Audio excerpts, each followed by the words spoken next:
Hi, Richard. It's so fun that you're here. You've been doing classes and you're doing some of your programming.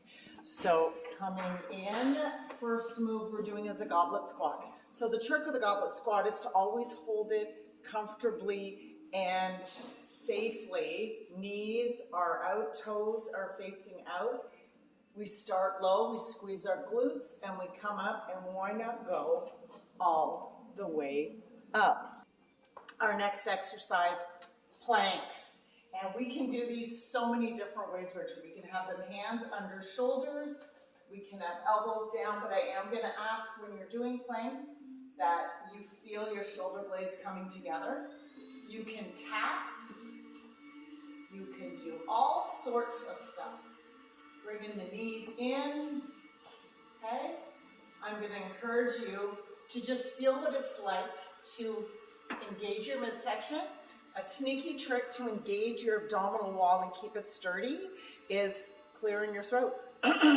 What that does, it activates your transverse abdominis muscle, which goes all the way down to your pubic bone and our floor, the bottom of our pelvis, right? Perineals, all that fun stuff. And it is like a hammock. That's why I have my hands like this. So by kind of activating those, it helps keep us upright, helps us work that posture that sitting a lot can be impacted by. We then had what was called a wall squat. Using a ball, putting it against the wall. I know, pretty straight up. But what's nice about this is it supports that natural curve in our spine. Remember, we engage that, shoulders down and back. And you just roll down and roll up. You could even grab one of the bars that we have or a weight if you wanted to. And as you come down, you could even use tubing and then come up as well. If you remember some of those shoulder exercises that you were doing, that Y, T, W, and L, you could also do that on the ball. You could do lots of fun stuff. I also encourage you on the wall with some of those shoulder moves that we did. Pressing your shoulder right against the wall and walking. It's a nice way to do stability opportunities. And you can also take your arm and you can roll it out like that, right? You can roll it up and roll it down. So I'd encourage you to be curious about that articulation in your shoulder area, just to make sure things are feeling okay before we head over to machines.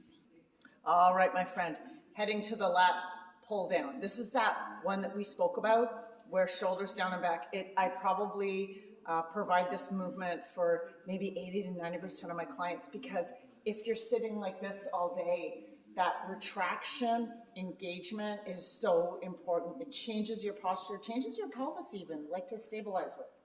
So we're coming in nice and wide, drawing down, feet on the plates or not, leaning back ever so slightly, strong breath in.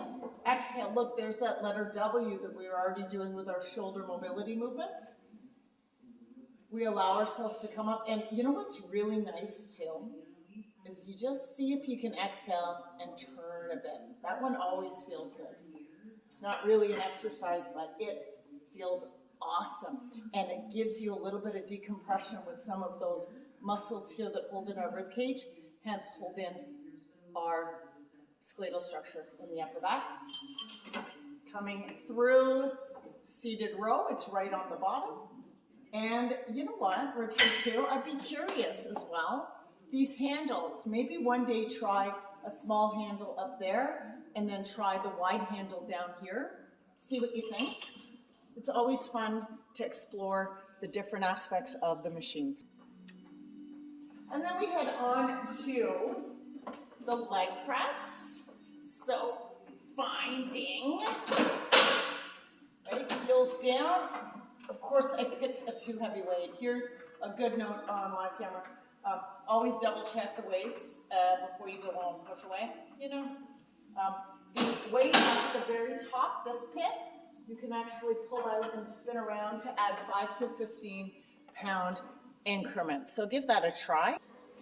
And we have the abductor machine working our gluteus medius, our external, right? External rotators here. Super important, especially with all those classes you'll be taking. So we jump, well, we don't jump in the machine, Richard. We get into the machine. We check that weight after the leg press incident. And coming up, coming in, there is a yellow lever just off to the side.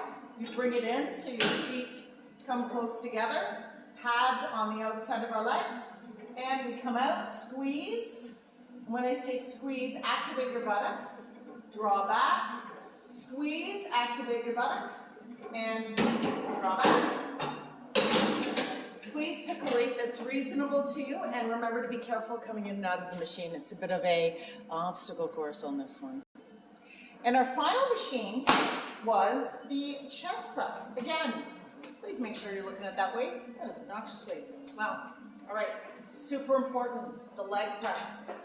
Press out, shoulders down and back. See how my back is lined up safely. All right, put that down, come in, and out. If you want to engage your core a little bit more, make sure that your back is pressed against the seat. Take one leg off. Right? Feel that activation there just a little bit more, as long as you have control. And that is your program, as well as cardio. Please let me know if there's anything I can do to update or change at all. This will progress, and I'm really excited to see, say, in 3 months from now, what your program is going to look like. Please reach out to myself, any of the instructors. Jenny is another certified personal trainer here, for an exercise here and there to add to your toolkit.